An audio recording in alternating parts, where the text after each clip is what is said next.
Trying his best to stem the tide, Hootaludis had to succumb to the inevitable as the championship lead has now changed hands.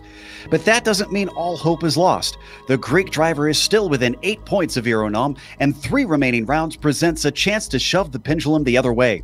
However, today is the last of the major draft tracks, which means this could wind up being a critical race in which the order is dramatically shaken up. Will Spa trip up either of our rivals? We'll find out soon as we get ready to watch round 10 of the Weekend Warriors presented by Sim Stickers, and you'll see it all live here on the Global SimRacing Channel. Hi, I'm Joe Peak, and with me in the booth is Samuel Ryman. Behind the scenes is our director, the Dr. Amjad Yaman, and he's using cameras provided by Dougie Beard. Sam, Spa tends to see much faster cars in real life with its long lap length, but it certainly seems to put on a show with these spec racers anyways. Yeah, it really does, Joe. I remember when I first got on iRacing, I had a soft spot for this car and this track, and I thought it actually made a pretty good combo. I think we're going to see a good race today. Of course, drivers from across the world, whether you follow sports cars or open wheel racing, any kind of road course racing really that's hit Europe. This is a special track, the Circuit de Spa-Francorchamps, 19 turns, 4.3 miles in length, 7 kilometers, and of course this is one of those circuits that's become so famous that we don't call the turns turn 1, 2, 3, 4, 5. No, we give them names out here. Eau Rouge, Les Combes, down there all the way at Pouhon, Blanchimont, of course, leading you out towards the bus stop at Enzlab and leads you back across the line. Well, actually, that comes after La Source on the configuration that they're running at today. Let's give you an idea of what the configuration is like with our GSRC lap guide.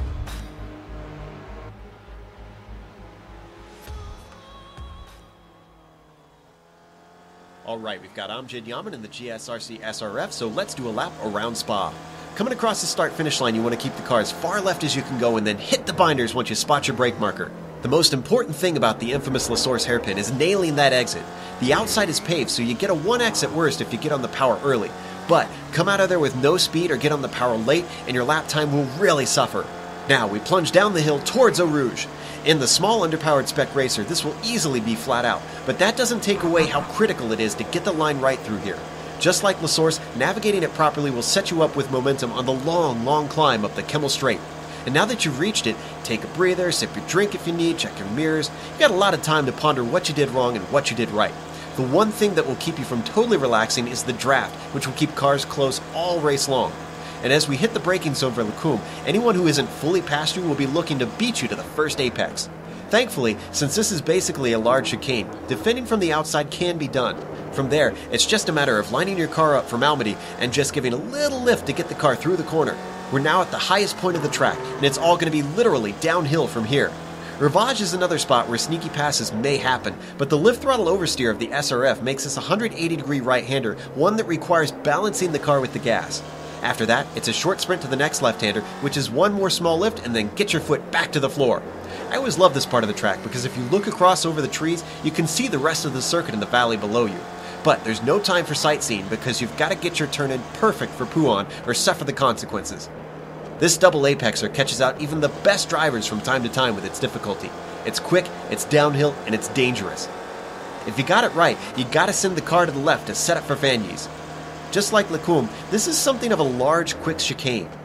A clever driver with a good run can occasionally pull off a pass into this S-bend. Once more, there's no time to relax because the line from Fagnes takes us directly into Stavelot. It's important to get the first part of the corner right because once again, you shouldn't lift for a long time afterwards. The second part of the corner can be tricky, but if you hit the line right, it's flat out. Now, because this part is so fast, we find ourselves with another section where draft battles start to erupt. But instead of a heavy braking zone, it leads into the fearsome Blanchimont. In a faster car, you'd ease off the gas, but with a spec racer, the right line will be flat-footed. Despite not having to lift, it's still single file, so getting side by side will cost both drivers time. Honestly, the wiser move may be to sit behind the car in front and then set yourself up for a pass into the bus stop. Get the car to the left, throw out the anchor, and slam it down through the gearbox. Watch out for these large red sausage curves at both apexes though. They'll knock the car all out of sorts, and traction will be very important out of this chicane. Hopefully, you got it right so that your opponent can't have a go at you into La Source. But regardless, as you approach the line, you finish the lap around Spa.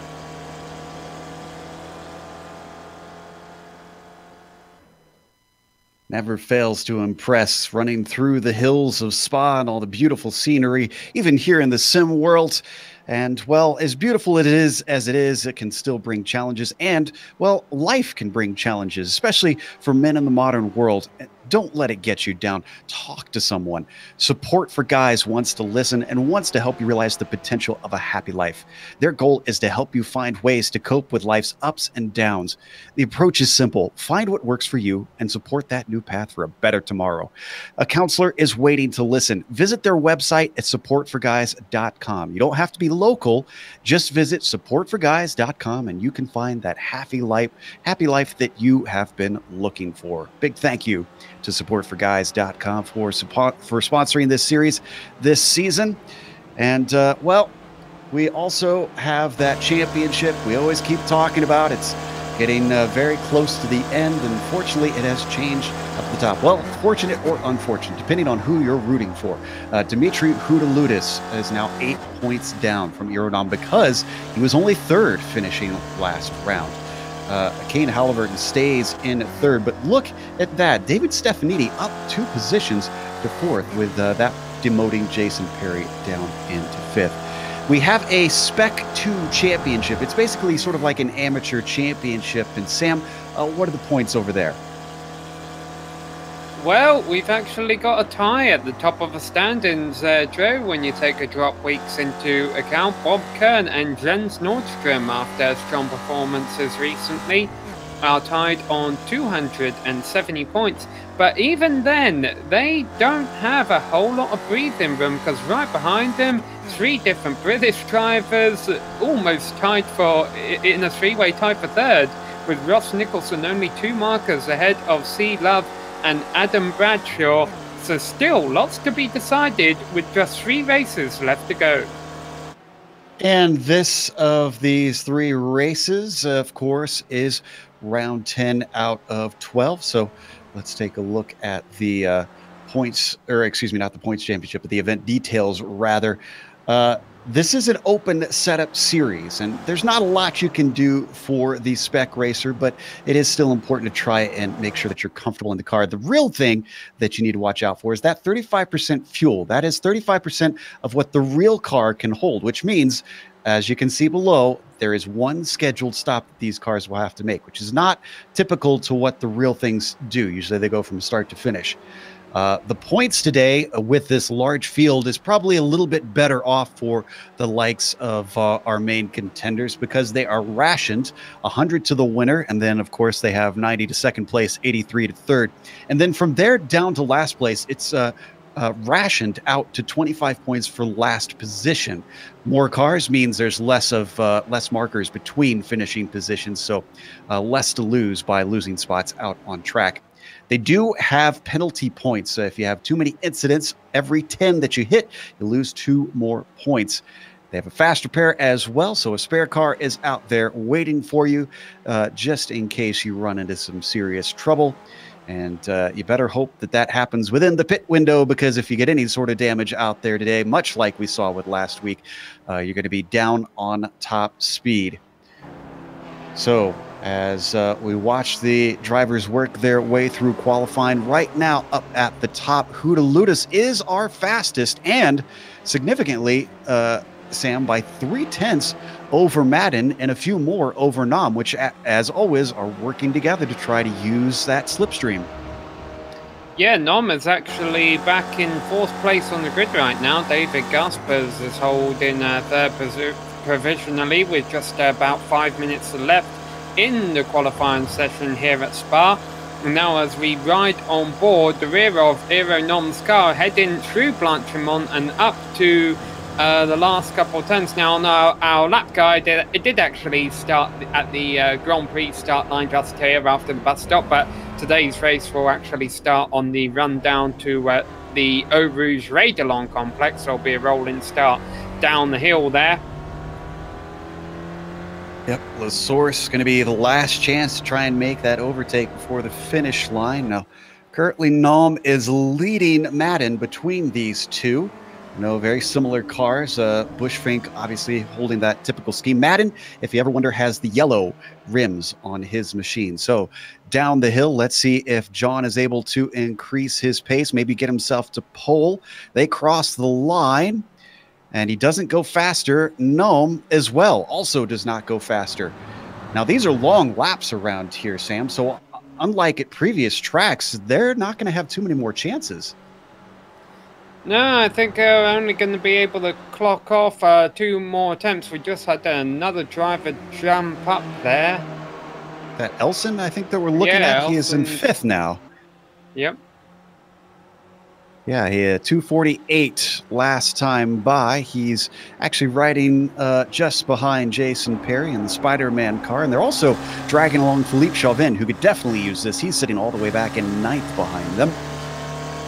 Laps, and that definitely won't count, unfortunately, for Elson, who has a big off coming out of Fanyes, which is another worry for these drivers, Sam. The off tracks on qualifying, those can be a killer. Well, not only the off tracks in qualifying, but the off tracks in the race. You talked about how those incident points can cost you points during the race, Joe. That is definitely a concern around here. We might see cars who you know, are having good top 5 runs going or whatever, but when we take a look at their points tallies at the end of a race, there might not be a whole lot. You know, they might have lost a few of them if they kept putting wheels off. So we right on board with Chauvin. He overtakes both of those drivers as they break down into the bus stop. A little bit of tire lockup for him. Elson and Perry pulled out of the way. Perry all the way off track as well, so this lap won't count for him. So we follow Chauvin down to La Source, currently sitting on a 2:48.8.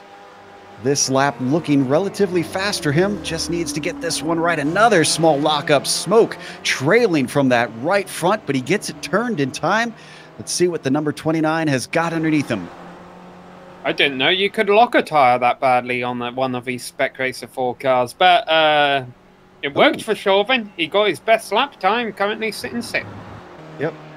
Looks like he's got one more try under his belt. Here's Daniel Sadro, who was just behind him and is now trying to catch Jason Perry, who we saw abandon his qualifying, come into the pits. That'll be it for him. The Midwest driver sitting in 11th, and that number 51 has a 2:49.1, which is still about 2 seconds down from our pole time, even in 11th. These long laps really spread them out.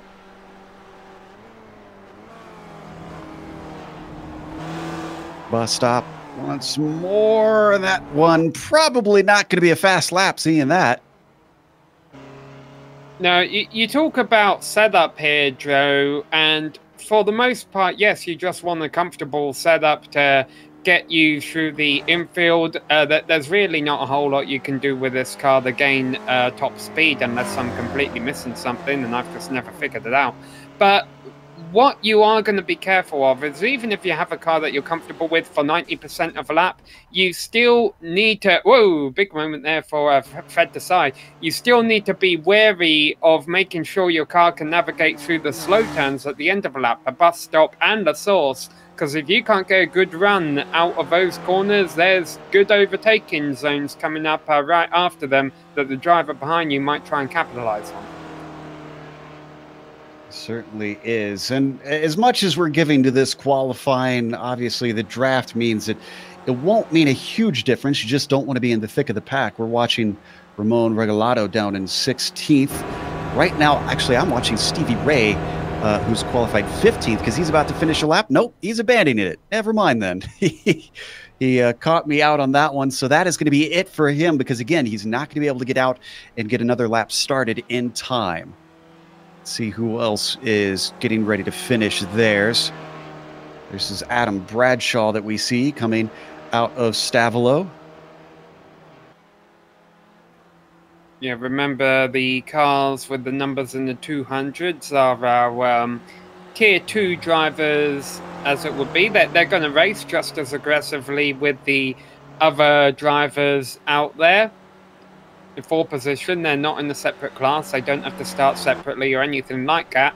In fact, our highest qualifier is, with that regards, is Jens Nordstrom running the 214 car, and he's right now sitting 7th on the grid.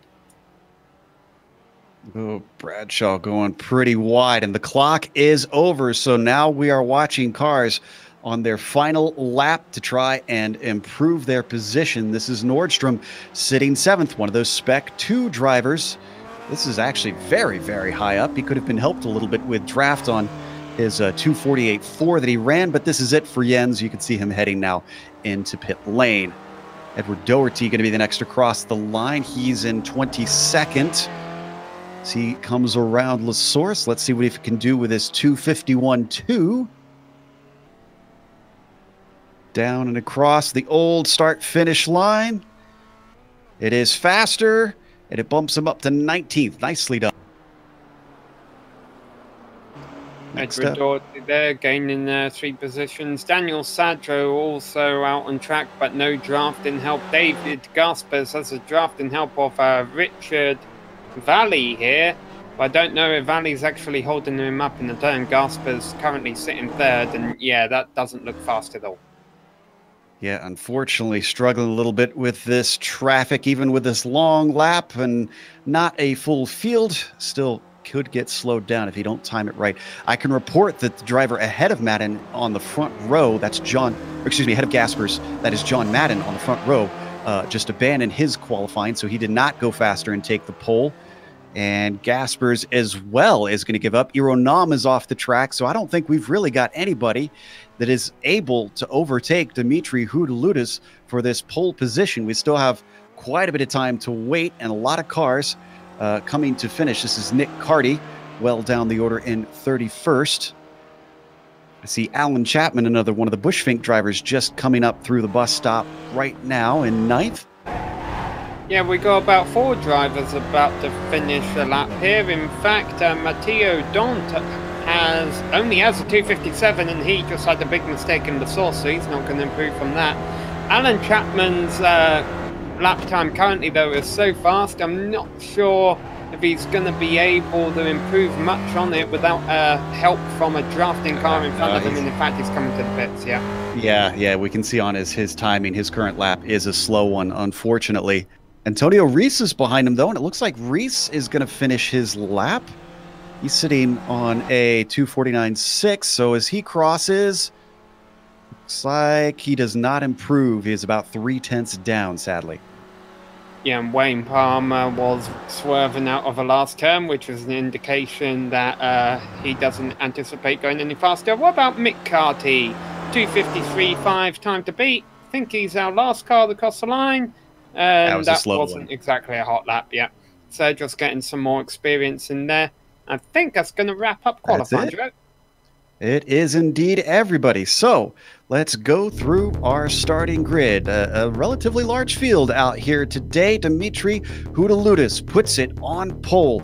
That's really what he needed to do. However, the teammate of his rival is starting next to him, John Madden. You can bet that John's going to certainly try to play some games to help his teammate out if he gets by him at the start. David Gaspers, who isn't really in this championship, just wants a win. He could spoil things. He's starting from 3rd. He'll be flanked by our championship leader, Iro Nam, in 4th. Steve Elson, as we reported, starts P5. Next to him will be 6th place Philippe Chauvin. Jens Nordstrom in the pole of the Spec 2 series starts 7th, with Kane Halliburton in 8th and Alan Chapman in 9th. Jason Perry will round out the top 10. Still within 2 seconds of our pole sitter is David Stefanini back there in 11th place. Lined up 3s outside will be Daniel Sadro, 12th place. Fred Desai will be starting 13th, so he put on a pretty impressive lap before his big accident we caught on camera. Antonio Reese will be starting alongside him in 14th place. Stevie Ray does a lot for this league. He'll be starting back in 15th place, and then Raymond Regalado will be starting 16th. Adam Bradshaw qualifies in 17th place, going into the 2-minute 50s now. He's got Miroslav Juricek to his outside. Edward Doherty and Todd Hansen round out the top 20.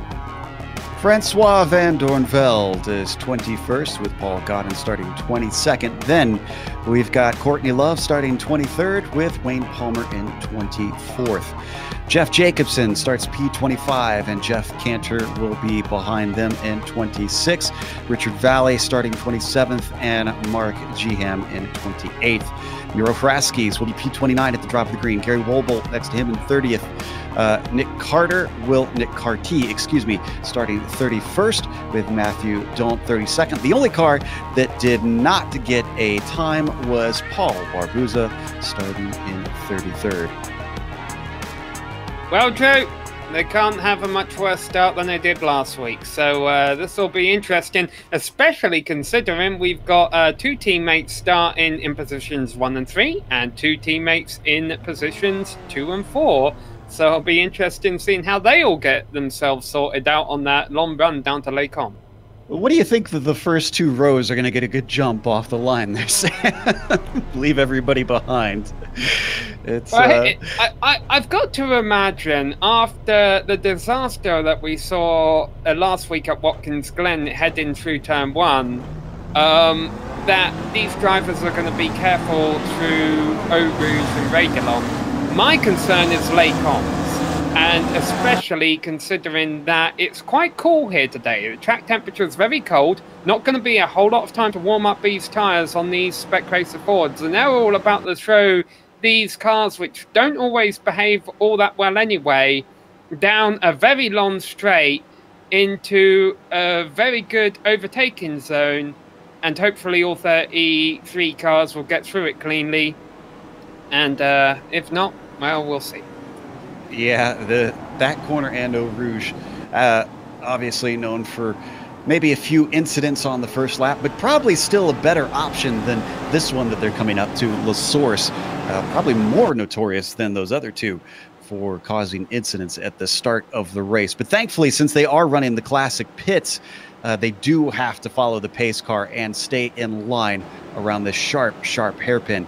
Unfortunately, the back of the field might still be rounding it by the time they get going for the green, which could cause a little bit of a problem for those cars. Roof pace car is off. Green flag immediately flies, and Hootalutus tries to get a jump.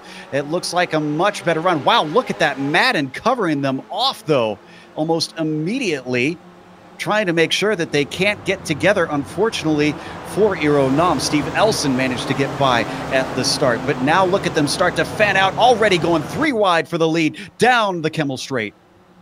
Yeah, Nom faded back to 5th, but he's definitely not out of this yet. He's going to be able to pick up a slipstream on the inside. And right now, though, it's Jonathan Madden with a nose out in front as they approach Les Combs. He's got pressure from behind, actually a bit of bump drafting from behind. Madden into the lead. 2nd place up for grabs. Zelson has the edge on Gaspers there. Bit of contact between them maybe, but they hold on to it. Oof, really close stuff for the driver of Gaspers, as now he ducks down to the inside, looking for 2nd place back, and a good move gets it to him. Oh, we've got a big look at the top of your Malvern. screen. There's a big crash coming out of Lake Combs there.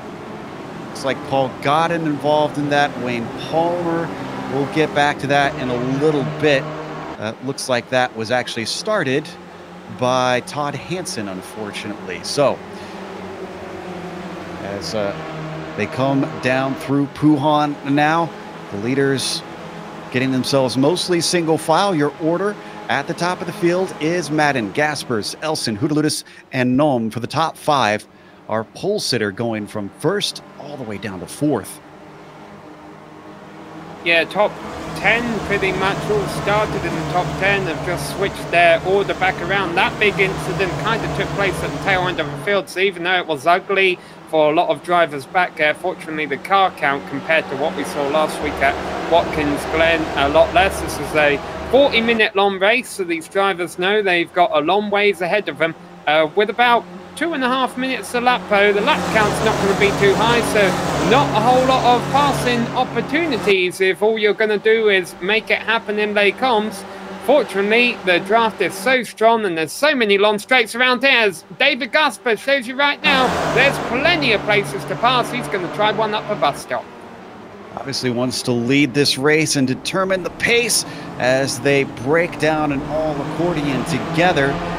top guys managed to get through. What about the rest of the field? It looks like it's actually pretty good through the bus stop. Sometimes that can cause some big incidents as drivers tip into one another. Yeah, Jeff Cantor got a little bit of a tip from Nick Carty, but they both recovered. The good news, if you do hit someone at the bus stop, normally it's low speed and you can get out of it if you're on top of your steering wheel. Certainly. Low speed as long as you get hit early, or late in the braking zone, I should say. So lap 1 is completed and Gaspers has taken the lead back. Now, both of our teammates are separated. They have been able to get back together as Madden gets another slipstream, and this is what we're going to be seeing all day long, most likely, is this swapping back and forth. What about Steve Elson? He is the rogue driver in all of this without a teammate. Elson gets a jump from both of them as they almost have a 3-car bump draft up at the front, and I think now Elson is going to take the front. Yeah, 3 cars bump drafts don't really work well, even at Talladega in the NASCAR Cup car. But Elson makes it work. Well, temporarily he did. Jonathan Madden wants the lead back. It's worth noting, though, while all this is going on, Nero Nom's still just holding out in 5th. Maybe that was his strategy all along. We know he likes to save fuel. And I was just about to bring that up as well, because Hootaludis is doing the same. I kind of suspect that maybe they had that plan from the beginning, letting their teammates go up and fight for the front to slow up the leaders, potentially. To make sure that they stay in touch. Could be a lot of shenanigans going on. Meanwhile, while this works itself out, we do have the replay of what happened coming out of Malmedy, I believe is the first one we're going to look at here.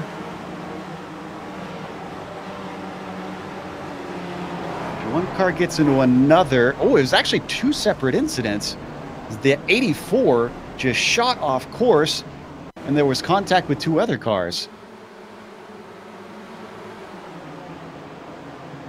And unfortunately, with everybody still close together, even though it was at the back of the pack, Sam, that it looked like it was very difficult to tell which way to go in all of that.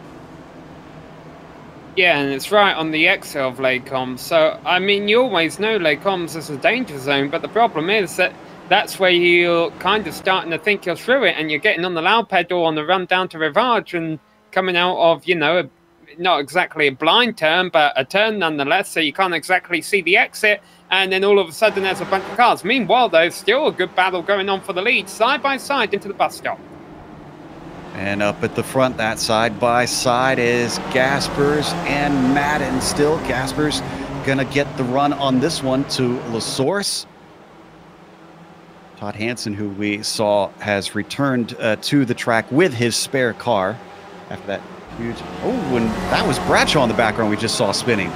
Was that by himself, or did he get some help? No, that was by himself.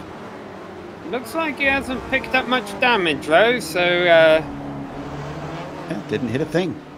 Just rear comes around on him, catches it, and you can't see it from that angle, but he did not hit the barrier. And just remember, the finish line is on the run down to Eau Rouge and Régalon. That's where the race will end in about 35 minutes' time. Right now, though, the race once again is on for the lead. Madden and Gaspers side by side. This is a lot more calm this time. Wonder if now they're starting to think long term. That car that we saw spun around was Matthew Don't, and that's the way you don't do it around La Source. Yeah, so he gets going once again. Joe, it just occurred to me Stephen Nelson has dropped back a little bit here. He's all the way back in 10th now, so obviously had some kind of error at some points. That's why we see the teammates up here scrapping for these top 4 positions. But don't worry, Elson's still in 10th place. Normally we'd say, well, he can't fight for the lead anymore. However, this lead pack goes down to about 12th, so... Yeah, that happened a while ago, so I doubt we'll get a replay. It was in Fany's. He might have had a slight bit of contact, but he basically got a little off track, had to gather the car back together and got it going once again. Little bit of a gap to Chauvin, so he is going to have to hustle, because right now it is a 7-car train for the top spot. There you see them heading through where Elson went off last time, back through Fany's. A little bit of tire smoke from somebody, but no dramas this time through. It looks like we've had 28 cars who have been relatively incident-free so far. Once you get back behind Doherty, you have like a 20-second drop off a cliff to Jeff Cantor, Wayne Palmer, Miro Hazarski, and Todd Hansen, who were all involved in the early incidents, and Love is the only driver out of a race. Well, a thankfully small amount of drivers who are out this time, and a much smaller amount of cars involved in that early incident. So right on board with Halliburton now. Well, the leaders are trying to take more out of this rate. Yeah, they are fighting pretty hard up at the very front. But again, I'm not sure if this is more team tactics than just strictly wanting the lead. Gaspers and Madden. Elson, another big moment for Elson coming out of a bus stop. That's going to cost him a few more positions. Let's take a look at this one. Once again, looks like the second apex costs him. And once again, it is all on his own. He didn't get any contact. Gathers it back together. Well, that's a mistake-ridden first couple laps for Steve Elson. For the pace that he showed in qualifying, clearly he's got a few rough edges to sand down in his racecraft. See him going once again with a little damage actually on the front. Is that damage or dirt? I think that's damage. Yeah, maybe that would explain why he's had a couple of mistakes recently. The trade-in for positions, meanwhile, continuing up front. John Madden retakes the top spot ahead of Gaspers, Hugh DeLewis, Nom, Halliburton, Chapman, and Chauvin. Those are the top 7, and they've got a little bit of a gap over the rest now. This is the first time, I believe, we've seen Gaspers and Hudaludis hooked up back together here in this second and third spot. There you see those teammates and the blue and white machines, dark blue and white, coming down through Ravage. Wow, Madden getting awful close to the back. Or excuse me, Gaspers getting awful close to the back of Madden. Now down out of No Name towards Puhan once again. We haven't checked in on our top driver in the Spec 2 in a while. That is Jens Nordstrom, who currently actually leads that second pack. He's sitting in 8th, just ahead of the lights of Perry, Stefanini, and Desai.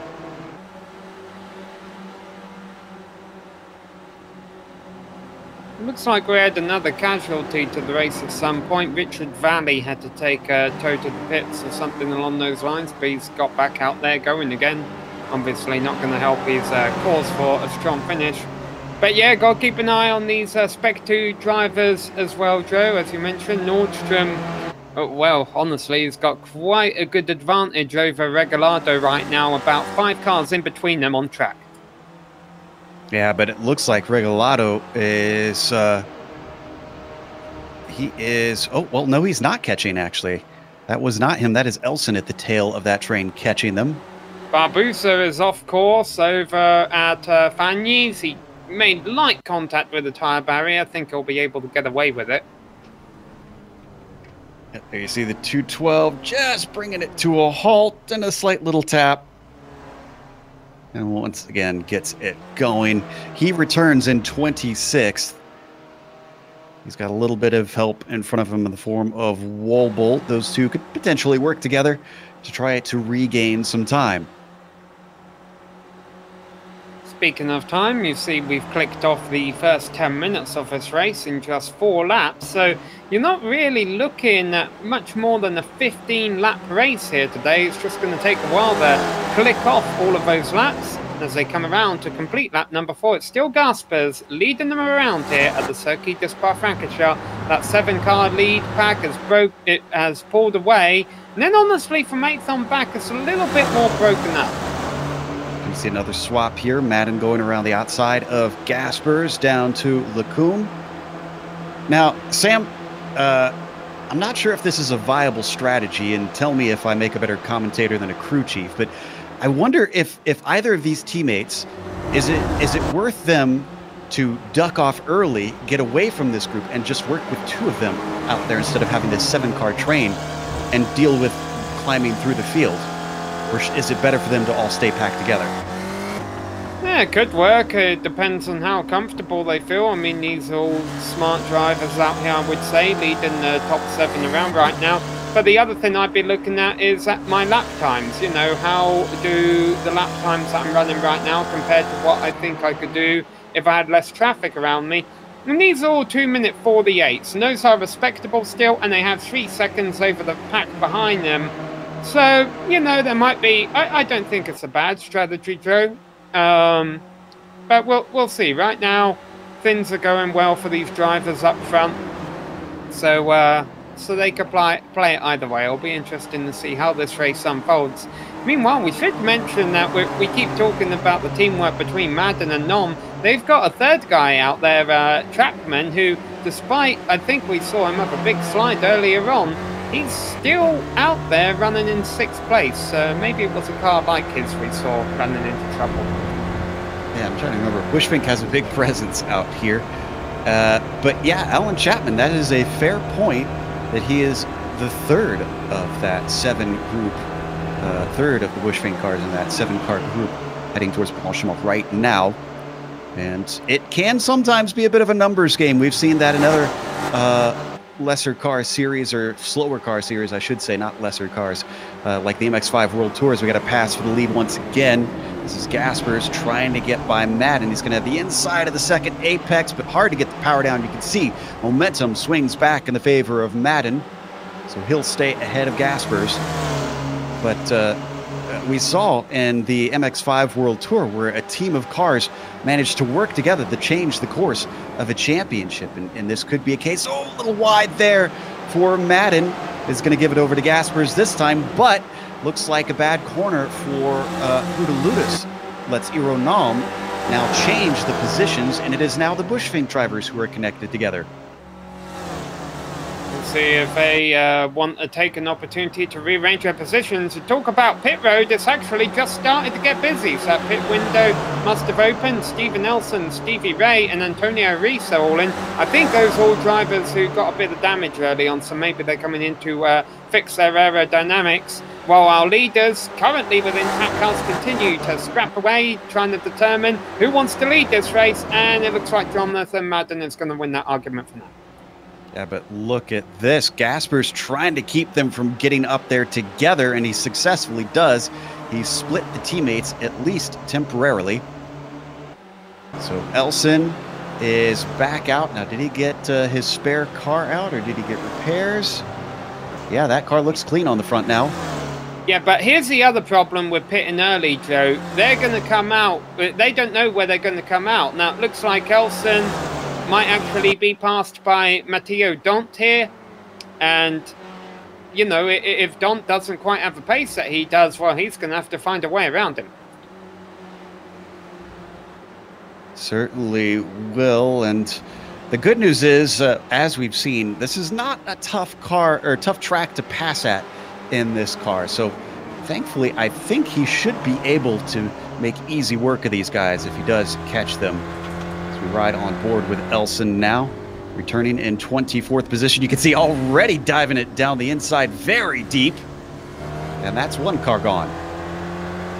Harry Walbolt ahead of him, and then Paul Barbusa. The problem is, if he gets by Barbusa, he doesn't have anyone to work with. Yeah, that'll be the more difficult thing. He's got to hope that I think Stevie Ray, since he was the one that pitted with him, he's currently still back behind him, manages to get through quickly and catches up to Elson. Maybe work together. Back up to the leaders, coming up to the bus stop. It's currently Gaspers leading Madden. Madden sticks his nose in. He found the outside, worked on the second apex last time, but this time he's not as close. So can't quite get the run. They're all going to stay in line. No change through our top 7. Chauvin still the back of that train. And these guys have still been able to pull away 5.5 seconds over Jason Perry and co. from 8th on back. And the reason that is, I just don't feel that any of these other little packs back here have been able to work together as well as what the top the top 7 have been. I would agree, and like Bill Zahn tends to say, that top group not necessarily fighting so much as it looks like they're doing a little bit of a dance and just making sure that they have good pace on these laps and don't slow each other up in the corners. They're doing that right now with, looks like John Madden taking it, and Gasper's going to try to keep Aeronom from getting ahead as well. He might get a little bit of a bump draft from Hootaludis, but Hootaludis runs out of track and backs off. They're now going to be 2 by 2 into the corners. A big slide there from Gaspers, and he gathers it back together, and for the first time all race, we see a slight gap form for our leader, Madden. Yeah, well, Gaspers has a job to do now, not only for his sake, but for the sake of everyone else in that top 7, and that's put a good lap together and run Madden back down, because he almost wiped them all out right here. Nice car control to hold on to it. Yeah, looks like a little bit too much curb on the inside as he tries to gather it back together. So the DH driver of Gaspers now seeing a half-second gap up to Madden. Should be pulled back in as long as he stays within reach by the time they hit Stavilo. Oh, and well, Stevie Ray, I think, must have gotten some sort of penalty because he's come back in. If he didn't put his fuel in, because it's not a 15-second stop, which is what you get for speeding. What do you get for an unsafe pit exit? I'm trying to look that up. I think it's another 15-second stop. So, strange days for the Texan. He returns, but sadly down in 26th now. Well, say Gaspers has a job to do. He's got to go really fast and run Madden back down. Madden has a job to do too, and that's run really fast and try and pull away from them. Aeronom isn't going to be doing his teammate favours here by playing leapfrog with Gaspers through Blanchimont and try and run him down. Nom says, hey, I want to be in this race for the win too. Yeah, absolutely. I mean, he needs to get maximum points here, and he needs to be up with his teammate. They all slow down here. It's boy, it checks up a lot at the tail of that field. Halliburton, Chapman, and Chauvin almost got into one another. Those guys probably saving a lot of fuel back there. I have no doubt. Which could change the course of this. As they come around La Source, it is still Madden leading, but he has been caught by Nom. And the leaders come into the pits. So, Bushfink, 1, 2, 3 of them all coming in. And Chauvin, even if he was saving fuel, he's saying, no, I'm coming in too. So, Gaspers, Hugo Louis, and Halliburton stay out. And you know, I wonder if that's because they finally had gotten together on track at the front. It is exactly halfway, and that could have played a part in it, as all of them looks like hits their mark without any dramas. Hootaludis and Gaspers continue with Halliburton still helping them as a third car. Problem is, if this doesn't work out, you know, if they come back out in the traffic or something, all 3 of them are going to be suffering. Looks like John Madden a little bit slow on his pit stop because he got jumped by Chapman. So, and Num gets by him as well because Num was just behind him in the pits. They came out right behind Bradshaw and Jacobson, who are battling right now. Num is by himself. Yeah, this won't be doing Nom any favors, to be honest. And I'm guessing Nom probably can't risk slowing up here. I mean, that's enough of a gap. Let's see, how much is it between them, actually? Looks like almost 3 seconds between Nom and Chapman. That's a lot to give up. Yeah, no, just to try to gain the draft. Slow that down. You know, the thing that concerned me, Joe, is the clock was ticking down to exactly 20 minutes, exactly halfway when they came across the line.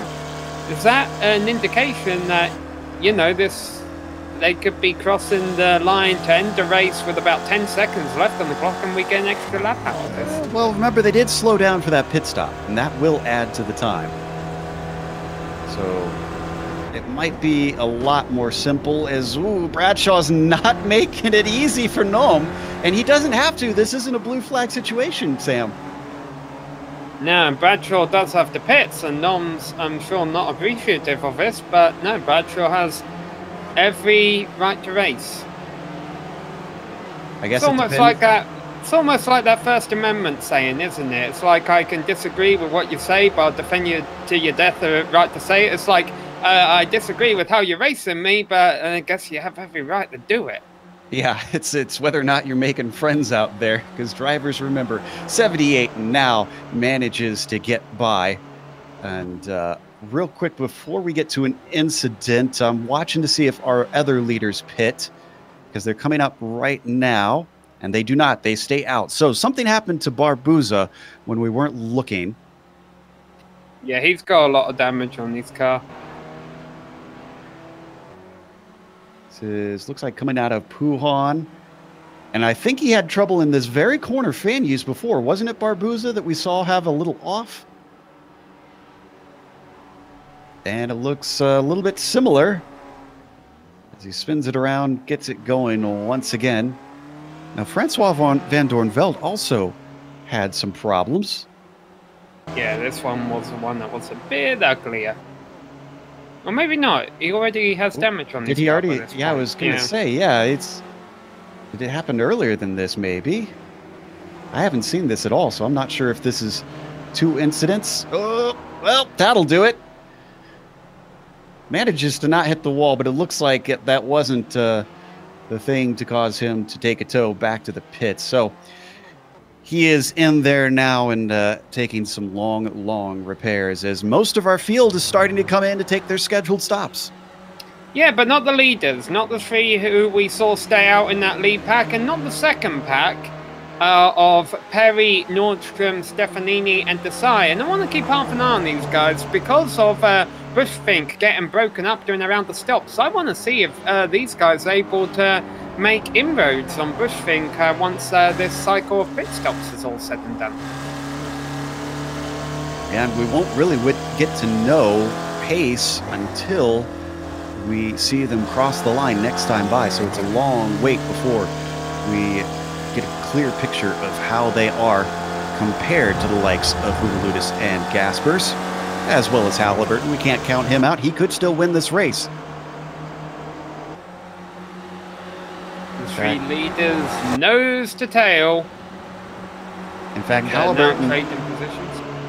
Yeah, sorry about that. Halliburton, despite having been on the podium multiple times and sitting in 3rd in the championship, has not won yet this season, amazingly. Multiple second places. He's got 3 more times to try and fix that here today, and then next week at Donington, and then I believe the championship ends at Brands Hatch, unless I'm mistaken there. Yep, it's back-to-back British tracks for the SRF. Very technical British tracks as well. Exactly. Almost going to feel a little bit more like Formula Ford than Spec Racer Ford for the finish here, as now they are coming in, and I think... Oh, no! Wow! That was a fake. Why that? Hootaludis stays out. I wonder if he was reacting to Halliburton behind him. I'm not sure. This really shocks me. I'm kind of flabbergasted. I am confused as to what happened there. Okay, so where's Nom? Because this is what's going to make the difference, and also give an idea of Hootaludis, and if he could get away. He still does have help. The second pack came in as well. Now. By the way, Perry, Nordstrom and co, they all came in too. Gasper's getting up to speed. Nom's got a little bit of momentum, but these two look like they're going to be together once they hit the braking zone. Nom's going to get him with that extra bit of speed. Gaspers just ducks into the slipstream, and with him being close enough by the time they hit the braking, unless Gaspers makes a big mistake on this lap, he should close back in. They are still pretty decently ahead of both Madden and Chapman, about 2 seconds. They have gained a little bit on Nom, but not a lot. And they're all far, far ahead of that second pack, which really surprises me. Nordstrom and all those drivers. Can't forget about Philippe Chauvin. He made a stop early as well. He's going to filter in, probably out right in between these 2 packs that we've been keeping an eye on. Disappointing to see him slip into no man's land. It's always a very lonely race here at Spa with these long straights and nobody to battle against. So top 4 cars on track have yet to pit. That includes Hootaludis, Halliburton, Stefanini, and Regalado. Regalado currently leading Spec 2, but we do believe should hand it over to Jens Nordstrom once Regalado pits. And I think he's got damage on that 288 machine, so he's doing a pretty good job of riding out there, still performing quite well with... he's got a lot of damage to that 288 machine. All to the back, but that can still affect your top end in these cars. That's not good news for him. Surprised, well, he might not be aware that he has that damage, because typically, as soon as you get damage in these cars, it's pit as early as you can to not lose speed lap after lap. Around the source one more time. Halliburton still trailing Hootaludis. Do they come in this time? They're getting to the end of that pit window, and yes, both of them are in, both attacking those entry cones. Oh, Adam Bradshaw from the Spec 2 Championship has problems in Fanyes. This one with the rear of the car looping around and not much of a chance to save it. All right, so Halliburton and Hootaludis are still stationary. Their pit stalls are towards the end of pit road. Hootaludis is rolling already. A long stop for Halliburton. And critically, Gaspers is ahead of Nome right now. He caught him and passed him as they go through Eau Rouge. Hootaludis is coming out. And I think it's going to be very similar to what we saw with Gaspers. Are they going to box him in here? They're going to be 3 wide. Oh, not quite. Not. I thought that maybe for a second that Gaspers might try to get a little bit tricky and just keep him pinched down to the left side, and then let his teammates stay there. Halliburton was stationary for so long. He's fallen all the way back to that second pack with Nordstrom, Perry, Sadro, and Stefanini. So, yeah, he might have got some kind of penalty. At 12-second stops and 29 seconds for him, that looks like, to me, he had a speeding penalty in there somewhere. All right, so we've got our 7-car pack has kind of been reduced into a 3-car pack, followed by a 2-car pack, followed by Philippe Chauvin running all on his own in 6th. And then the 7th driver from that pack was Halliburton, who is now fighting all the way back in the pack, running around 7th, 8th, 9th, 10th, and 11th. That big pack being led by Nordstrom is the front of our Spec 2 race now. However, Nordstrom has no other cars in that group from Spec 2. Regalado is in 2nd, and he is many, many seconds behind. So how hard do these 3 leaders race each other, considering the fact that it's only 2 seconds down the road to Madden and Chapman, who are doing everything they can to try and catch up? Well, it depends on Ironom and Hootaludis and their pit stops, because taking a look, as expected, that they seem to have saved a lot of fuel. It was 10 seconds, 10.5 seconds for Iro, 9.5 for Hootaludis. In fact, I think that's the fastest stop of anybody out there today. So they really penny pinched on the gas tank. And if they pinched it too hard, they have to sit behind David Gaspers and wait behind him to make sure that they can get to the end. But we don't know whether that is the case or not.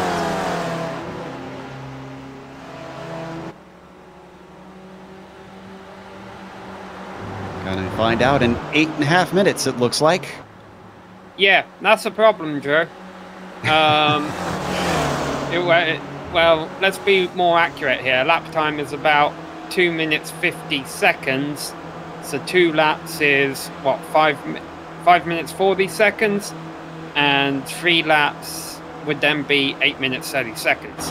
So do we have 3 laps left, or do we have 4 laps left? Or is my math wrong? I believe we have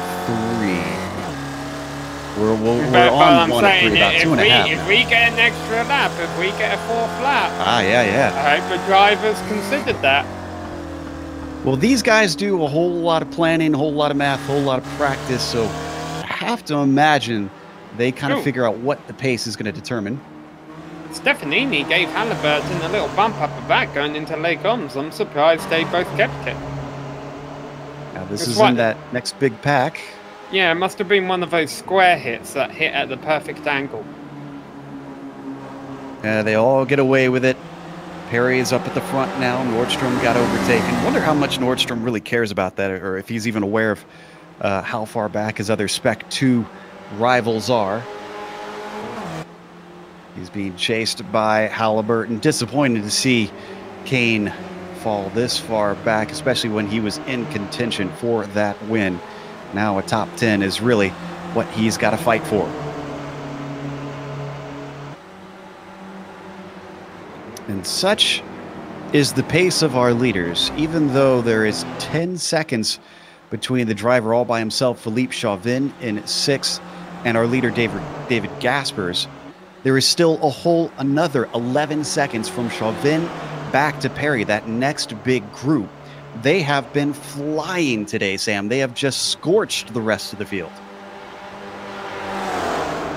And Gaspers and Hugh DeLuise go side by side there into the bus stop, and I'm starting to get worried for this top 3 that Madden and Chapman will catch them up, because they have brought that gap down from about 2.5 to 1.5 seconds. Yeah, I'm in agreement that I think they are now going to get the draft on their way up the Kimmel Straight and should be close to them within the next lap. Oh, and something happened to Halliburton. He's disappeared from the track. Oh, he had a hard hit first from getting into the back of Perry and then getting run over almost by David Stefanini. Yeah, this second pack have been racing a bit more ruthlessly throughout the course of the entire race, and I have a feeling that may have finally bit them. Yeah, he was trying to slow up for Perry there, and it looked like he just couldn't have been able to tell that David Stefanini was making an attack to the inside. There's so many things to focus on. I'm kind of amazed that we don't see more incidents with how much they have to have eyes on the back of their head. Unfortunately for Halliburton, the rest of the drivers who were racing got away scot-free. Bar a couple of dins and dents, Nordstrom and Perry still running 7th and 8th. Daniel Cedro just passed David Stefanini for 9th and 10th. And they have a couple of seconds over the next battle still, which would be Fred Desai and Antonio Reis in 11th and 12th. Well, the be patient sign on the back of Stefanini apparently didn't quite apply there, although it is the end of the race. So now's when you got to start making some moves, and I guess he felt it was time. We'll have to get his thoughts if he comes on in. I'm sure it was not intentional regardless, getting that tip. As we look at the leaders, David Gaspers and Houdeludis leading Ironalm, and this is the way they want it. They want to be faster than the likes of Madden and Chapman, because 2 versus 1 is a lot easier than 2 versus 3. I'm just watching that clock, Joe. I really don't know what's going to say when they come out of La Source. I think they're going to get 2 laps to go. It will be a little bit tight. Swapping positions once again. It's now Gaspers up at the top of the train. There's those 2 of Madden and Chapman you see in the background giving chase. Braking for the bus stop. Again, the start-finish line is not here like you see in Formula 1. It is down the hill. It is where the sports cars usually take it, or at least for the start. So up to La Source. Again, is that magic 2:48, 2:49 mark that they're looking for. Ooh, this is going to be very, very tight. I think you're right, Joe. I think we got 2 laps left. Hope these drivers put in enough fuel. Yep, it is for sure. 2 laps to go. They crossed that line well before that 2:48 mark. And when it's that close, iRacing for sure is going to give you the white flag next time by, just the way it operates. Ludus dropped a little bit off of his teammate, and this is allowing Ironom to climb up the outside of the Kimmel Straight, but he's got a huge head of steam, and he waits on it. Thought for sure he would try to overtake both of them. Hugh DeLuise filters into third. Now what about Chapman and Madden? They've got 2 laps left to try and catch these 3. It's down to 1.1 between them. Oh, they both go off on the exit there. Yeah, they are pushing. I think they are hustling as hard as they can. I'm sure that Bushfink radio is full of chatter right now, just urging these 2 on to hurry up, get to the tail. The intensity in the second pack has picked back up as well. Perry, Nordstrom and Stefanini were 3 abreast going into Les Comps. Perry came out on top. Nordstrom second in that group, Stefanini third, Sadro fourth in that train. Oh, a little bit deep for Nordstrom though, and he gets a hit from behind. That causes Stefanini to have to go wide, and Sadro is going to be able to get by, but he's blocked in on the way to No Name, and it returns within a few hundred feet back to David. Perry's able to scamper away a little bit from them, or scurry, I guess, is what you would say a spider would do, but I think I'll still be able to grab a hold of that web and pull their way back up. I think he crawled away, right? Okay, cool. Yeah, creepy crawly. Yeah. Jason Perry now gets himself in 7th, a little bit safer, but he's not fully out of the draft. It is still within about a second back to Nordstrom. It depends on how much he fights with the cars behind. Nordstrom did apologize to the rest of the group for that error heading into Ravage. Wow, Gasper's got a hit from behind. As Ironom went to make a move through Bellantremont, they made contact. Oh, and he's got to watch out for that because remember, penalty points.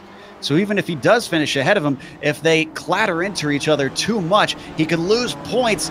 Bit of a slip there from Gaspers heading through the bus stop, and there is no space between them as he tries to cross him over. And for sure, the last 2 have caught them. It is now a 5-car fight as they get ready to take the white flag. The lead going to go side by side into La Source.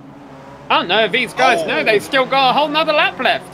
They hit again. I don't think they do know. I think you're right. This is them thinking they're fighting for the checkered flag, which is not going to come because there's the white flag just as they cross the line. It is Ironom leading the way of 5. Gaspers in 2nd. Hoodaluda second in the championship, 3rd here on track, trying to take it away. They're joined by Madden and Chapman behind. And those Bushfink teammates from the back are going to try and go straight down the middle. Here comes Madden, going from 4th to 1st in one go. And boxed in a little bit. Hoodaluda had to try and duck around his teammate. That keeps him in 3rd.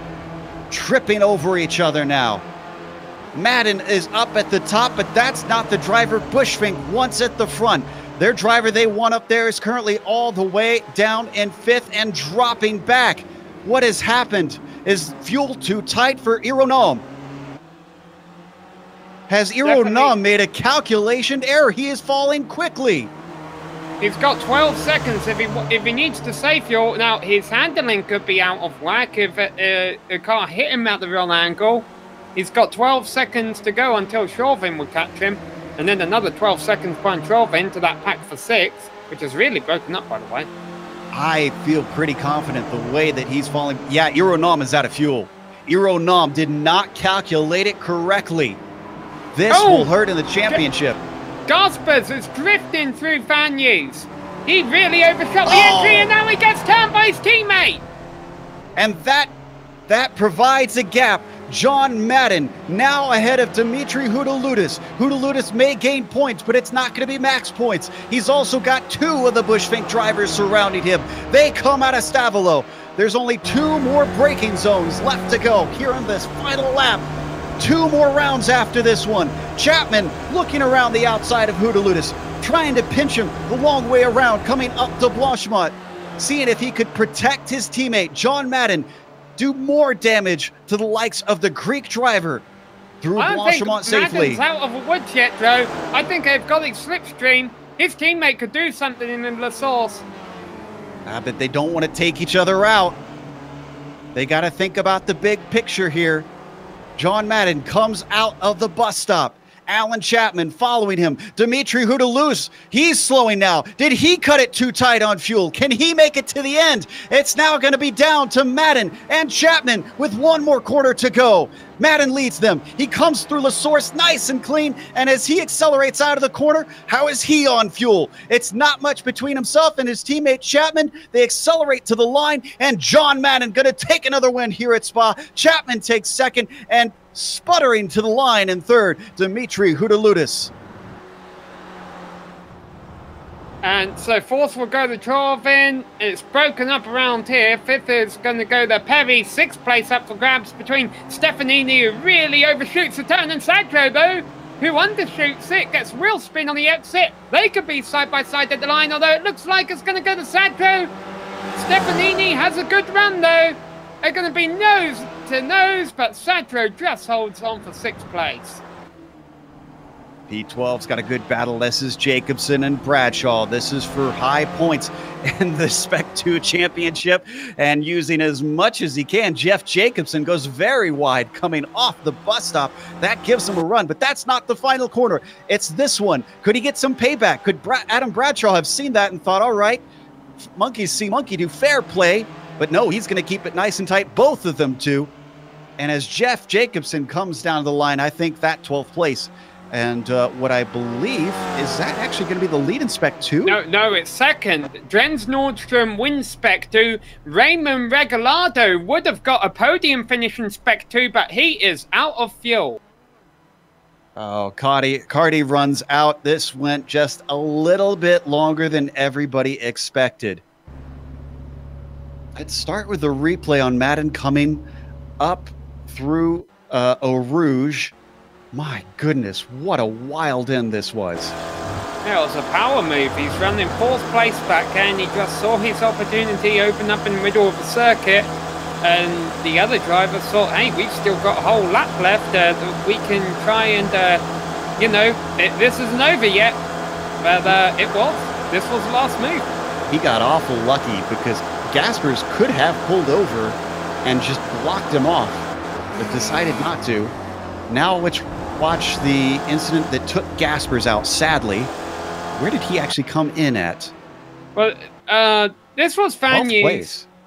Yeah, this was in Fagnes, and I mean, even though Hugh DeLuise, his teammate, finished him off, he made the initial mistake by just taking it way too deep into Fagnes. He's lost control, so he has to slow down on the exit, and, he's never fully recovered there. And his teammate's got a race too. He can't exactly just slow down and say, oh, okay, I'll hold on for you here, teammate, because then he's going to fall back to fourth or fifth. Unfortunately, ended in contact. Yeah, and the Greek really couldn't have slowed up at that point with him trying to get to the end, especially now that we find out he was short on fuel. But we're going to take a break here on the Global Sim Racing Channel.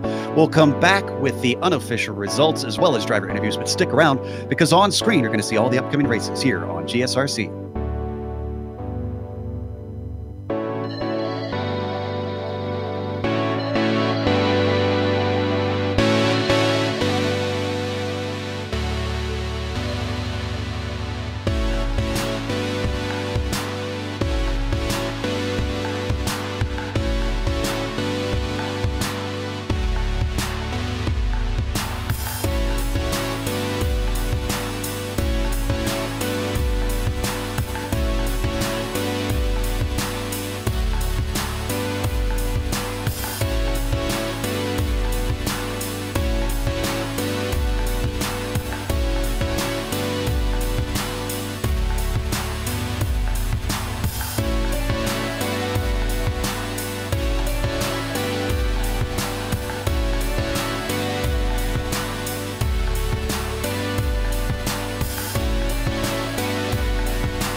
Welcome back to Spa-Francorchamps. We asked if this would shake things up. I think it has, because that was another horrible finish for our championship leader. It should switch the lead back, I believe. But let's go over the results before we get to that, because John Madden actually was the winner of all people. Alan Chapman, nice run by him to get into second. And Dimitri Hudaludis actually barely made it across the line. You can see he was 5 seconds back at the end, but still managed to get a podium, which means a good points day for him. Philippe Chauvin, he came back to get fourth, just off the podium because of all the troubles that happened ahead of him. And Jason Perry managed to get a top 5, having starting from 10th. Daniel Sadro gets his 6th place, getting even more positions from 12th at the start. David Stefanini 7th. He actually apologized after the race for the contact that he made with a couple cars. He felt bad about that. Antonio Reese managed to get 8th with Fred Desai, jumping up to 9th.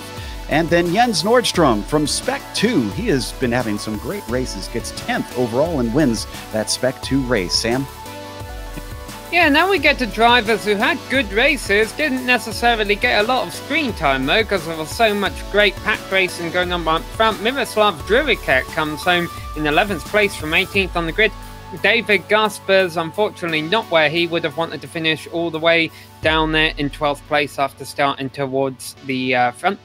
Jeff Jacobson, he comes home in 13th, up 12 spots from where he started. Adam Bradshaw had a bit of drama throughout the race. He comes home in 14th place.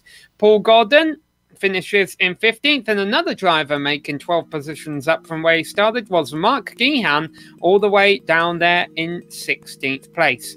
Eero Non will rank 17th after his last lap misfortunes, ahead of Gary Walbot down there in 18th. Still on the lead lap here at the tail end of the top 20 with Jeff Cantor and Wayne Palmer. Well, he didn't get a lap time in, but Paul Barbuza did finish in 21st after starting 33rd. Miro Hrasky also gained a lot, finishing 22nd. Ramon Regalado went the other way, and he was the first car a lap down, 23rd. Stevie Ray finishes 24th, with Nick Carty coming home in 25th. 2 laps down for Richard Valley in the 26th spot, with Kane Halliburton as well, 27th with his late problems. Matthew Don't finishes 28th. Then it's Todd Hansen in 29th, and then we get into the cars that DNF'd. Francois Van Dornveld, 30th. Steve Elson in 31st. Edward Doherty, 32nd. And C. Love finishing 33rd and last on the field. I believe we have our winner ready to talk to us, John Madden, and I'm curious to hear his thoughts about the start of that last lap. John, things worked out perfectly. Sometimes you got to be a little bit lucky to win a race, and I tell you what, that run up out of Eau Rouge and through Rodillion, everything just came up roses. Yeah, it did come up roses. It's one of those things where you just got to have a lot of patience, chipping away a couple tenths at a time. I thought I was going to get there, and I did. Unfortunately, I had Arrow on the radio blowing up because he was running out of fuel. He didn't realize it was the last lap, and so there's a bit of confusion. But the seas parted, and I went through happily, and there we go. What does Eero sound like excitable? Because I'm trying to imagine that in my head right now. Yeah, it's not quite the American way, but yeah, it was just mass confusion. But those are the breaks. He's won a million races with managing fuel. He does it better than anybody I've ever seen. So yeah, that's the breaks, which makes it even more of a surprise. But talking about your race, still kind of a tangent to Eero. Was he really urging you guys to get forward and try to catch you there at the end? Because we saw you working together with Chapman to try to run them down, and it was successful, but I have to imagine it was tense moments as the laps ticked down and you try to get that gap smaller. Yeah, for sure. They're running for the championship and I'm not, so it's pretty easy for me. I mean, I just go out and stay out in front, use all the gas I can. I pit when he needed me to pit, and obviously I came up behind because I used a bunch of fuel. But yeah, and then I had Alan. Thankfully, I had Alan to push me along because he really made the difference. Obviously, it really came down to just a few tenths. So he really helped out. But yeah, I could see the number getting smaller and smaller, and the car's getting closer and closer. So. Well, it gave us a lot of excitement. This is win number 2 of the season. Congratulations. Hope to see you in the final 2 rounds. Thanks, guys. See ya. That was John Madden, our winner here today. Sam has caught up to the 3rd place driver and what we believe should retake the championship lead, Dimitri Houdaloutis. Yeah, Dimitri, there was a great battle with you all going on the final lap. However, a bit of unfortunate contact there in Fanyu. Yeah, hello, Sam. First of all, I have to apologize to David. I think it was a netcode. Even if it wasn't, we barely touched there. I don't know exactly what happened, but it was unfortunate for sure. Because we lost, we had to do one more lap, and I think almost nobody calculated that. I was fuel saving basically for the whole race. I was just trying to fuel save so that I will not be in a huge disadvantage after the pit stop cycle. It didn't work. It didn't really work great for me, but I cannot be happier than that. Finishing 3rd with sputters before the bus stop there. Yeah, so you were sputtering across the line. The good news was that the pace between about 7 cars up front, you were just so torrid that you had a massive gap back to Philippe Chauvin, who crossed the line behind you in 4th place. It wasn't until 10 seconds after you finished that he came home in 4th. How difficult was it to maintain that pace all race long? Were you guys really on the limit there each lap? Because you were just pulling away from the rest of the field. I think it's the first race of my Spec Racer ventures that I was only lifting and coasting, to be honest. I didn't push. I never pushed to the limit, not for a single lap, especially after the pit stop cycle where things got very shaken. It was a very weird race, really weird. But at least I'm happy with the result. I don't know about the battle between me and Aero because there are drop weeks involved, bonus points and stuff, but we will see after that. Yeah, we will. The next couple weeks to finish off the season, we're going to very technical circuits. Donington and Brands Hatch are those tracks where you think you might be able to have the upper hand and, you know, if not necessarily come away with the championship, have a good fight. Given the configurations of those tracks, I think they will be draft heavy because there are mostly straights, mid-speed corners, and there will be a lot of tactics as well. I will try to do my best. I have never run them before, but we will see.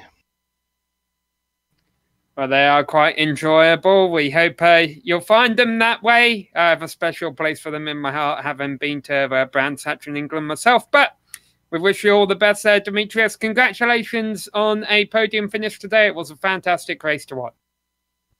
Thank you, Sam, and thanks for the GSRC for all those great things that you provide to us. I think we will have a great finish for the championship on the line, and see you. That was Dimitri Houdaloutis, 3rd place finisher, and we believe now championship leader once again. It'll certainly be interesting coming into those last rounds and hopefully exciting in the last 2 races. I guess a little plea in there since you say those are still draft tracks. Let's get some shorter circuits in this series with really tight confines. That'll be fun to watch in these cars. Before we go, though, we want to thank, of course, Steve Ray and the SRF community for having us return for a full season for the first time for the Weekend Warriors. And it sounds like we might be back for a full season again next. We are in talks with them, and we are hopeful to return. Of course, a big thank you to our sponsors, Sim Stickers, who provide stickers that you can put on your keyboard to help you figure out your hotkeys. That is simstickers.com. And of course, also supportforguys.com. They are a counseling service aimed at men that you can take advantage of online. I highly encourage everybody to check this out, see what they can do for you. Of course, thanks to the companies that provide the software and hardware for our broadcast. You can see those listed here on your screen. And additional thanks go to Eric at Coleman, June Lalonde, who provide our wonderful music. See the screen for how to get a hold of more of their great work. Thanks to the team today, Sam, Amjad, and Dougie. If you'd like to find out more about GSRC, including upcoming races, you can find it at globalsimracingchannel.com. We're also on social media. We're on Twitter at GSR Channel, Facebook at Global Sim Racing Channel, and Instagram at GSRC_Graham. As we mentioned, next round we're heading over to jolly old England. That'll be Donington at the National Circuit, though. It's not the full Grand Prix one that they ran back in '93. So that will change things up a little bit and take away a couple passing opportunities. That'll be November 25th at 2:45 p.m. Eastern. We also have upcoming races for other series listed on the screen, so check those out and mark them down on your calendar. We're not going to see you until after the holiday, after the Thanksgiving holiday here in the States. So a happy Thanksgiving to everybody out there in the U.S. Until next time, race clean, race hard. We'll see you on the track.